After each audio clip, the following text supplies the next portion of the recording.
చిన్నారి విద్యార్థులారా, చాలా సంతోషం కలిగింది.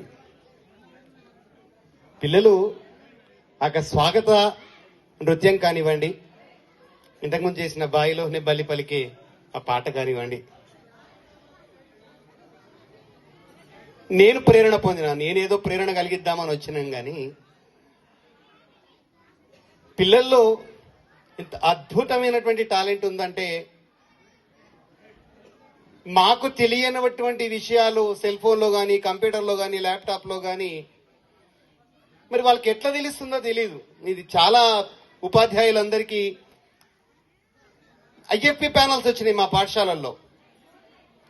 ఐఎఫ్పి ప్యానల్ను కనెక్ట్ చేసేటువంటి పద్ధతి కానీ, ఇంటర్నెట్ కనెక్ట్ చేసేటువంటి పద్ధతి కానీ, ఆ పాఠాలు కృత్యాలు చూసేటువంటి పద్ధతి, పిల్లలకేం పాఠాలు లేవు, పిల్లలకి ఎవ్వరికి వాడి గురించి తెలియదు. కానీ అద్భుతంగా ఆ ఏపీ ప్యానల్ను ఆపరేట్ చేసేటువంటి కెపాసిటీ ఈ విద్యార్థులకు ఉంది. మనం కల్లారా చూస్తూ ఉన్నాం. అంతర్గతంగా విద్యార్థుల్లో నిబిడీకృతమైనటువంటి శక్తి చాలా ఉంది. పిల్లలు ఇంకా కొద్దిమంది మాట్లాడుతూ ఉన్నారు. సాధారణంగా ప్రతి ఒక్కరూ ఇక్కడ ఉన్నటువంటి ఉపాధ్యాయుల నుంచి విద్యార్థులు, తల్లిదండ్రులు, ఇక్కడ ఆపరేట్ చేస్తున్నటువంటి వ్యక్తుల నుంచి ప్రతి ఒక్కరూ జీవితంలో సక్సెస్ కావాలంటే ఒక చిన్న టెక్నిక్ ఉందండి. స్వాట్ అనాలిసిస్ అంటారు. వింటున్నారా మీరంతా అబ్బాయిలు? ఏమన్నాను? స్వాట్ అనాలిసిస్ అంటారు. SWOT. నోట్బుక్ లేదు కానీ నోట్లో పెట్టుకోండి. ఏంటది? SWOT. ప్రతి ఒక్కరికి ఒక స్ట్రెంగ్త్ ఉంటుంది. ఎస్ అంటే స్ట్రెంగ్త్. నేను చాలా బాగా పాడతాను, చాలా బాగా మాట్లాడతాను. ఇప్పుడు ఇంతకుముందుకు అమ్మాయిలు చాలా బాగా డాన్స్ చేసిండ్రు. ఒక్కొక్కరికి ఒక స్ట్రెంగ్త్ ఉంటుంది.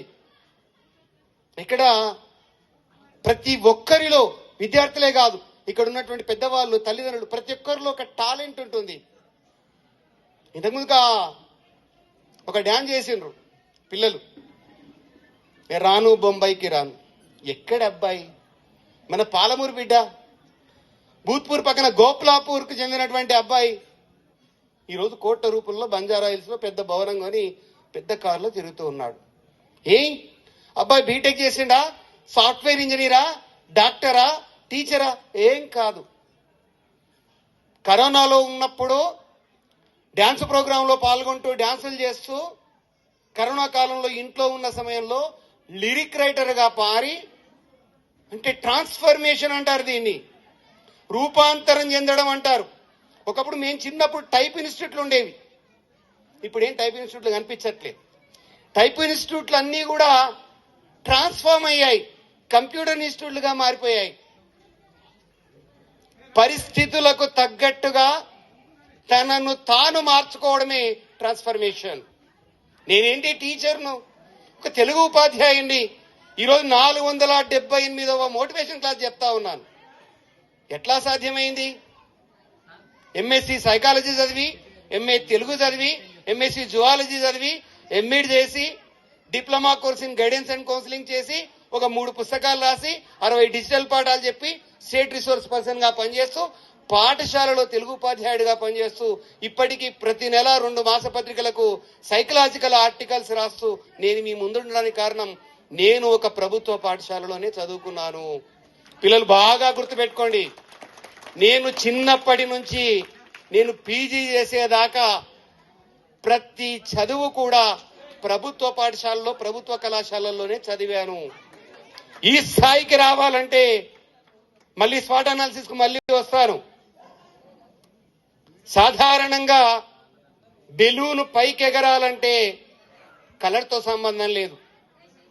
ఏ బెలూన్ అయినా పైకి ఎగురుతుంది.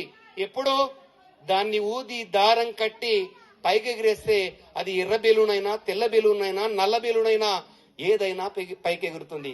కానీ దానికి కావాల్సింది కొంత గాలి, కొంత ఆధారం. కాబట్టి మీ కలర్ను చూసి, మీ హైట్ను చూసి, మీ వెయిట్ను చూసి మీరు ఆందోళన పడాల్సినటువంటి అవసరం లేదు.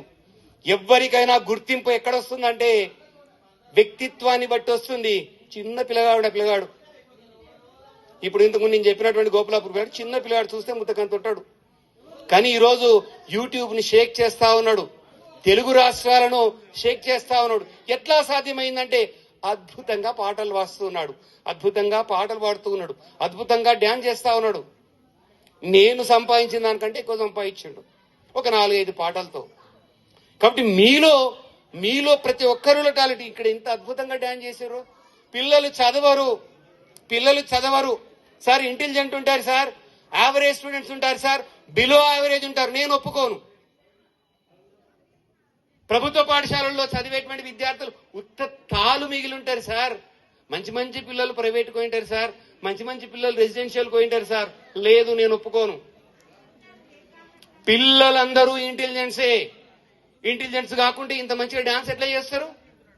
ఇంత మంచి పర్ఫార్మెన్స్, అంత కోఆర్డినేషన్ ఎట్లా ఉంటుంది? ఒక పాటకు రిథమును కలిపి ఇంత అద్భుతంగా, ఎంత ధైర్యం పిల్లలకు! ఇంతమంది చూస్తుంటే, ఇంతమంది పెద్దవాళ్ళు ఉంటే ఏ మాత్రం తడబడకుండా డాన్స్ చేసినట్టే వారికి ఒకసారి గట్టిగా చప్పట్లు కొట్టండి. ఇష్టం పిల్లలకి ఏమి ఇష్టం అంటే ఆ డాన్స్ అంటే ఇష్టం. కాబట్టి వాళ్ళు బాగా ట్రైనింగ్ అయ్యి రిహార్సల్ చేసి మళ్ళీ ప్రాక్టీస్ చేసి డాన్స్ పర్ఫామ్ చేశారు. కాబట్టి మీ స్ట్రెంగ్త్ ఏదుందో పిల్లలు బాగా డ్రాయింగ్ చేస్తావా, మ్యాథ్స్ లో పర్ఫెక్ట్ ఉన్నావా, సోషల్లో పర్ఫెక్ట్ ఉన్నావా, అద్భుతంగా పాటలు పాడతావా, అద్భుతంగా కవితలు రాస్తావా, నీ టాలెంట్ ఏంటో తప్పకుండా మీరు గుర్తించాలి. చిన్నపిల్లలు తెలియదు, టీచర్లను గుర్తిద్దాం. మనకు తెలుసు. నేను పులిమామిలో పనిచేసేటప్పుడు ప్రపంచ తెలుగు మహాసభల్లో రాష్ట్రంలో రమేష్ అనేటువంటి విద్యార్థి కవితల పోటీల్లో 2nd ప్రైజ్ వచ్చిండు. నా స్టూడెంట్ అని ఘనంగా చెప్పుకుంటా, నేను గర్వంగా చెప్పుకుంటా. కారణం ఏంటి? యథా రాజా తథా ప్రజ.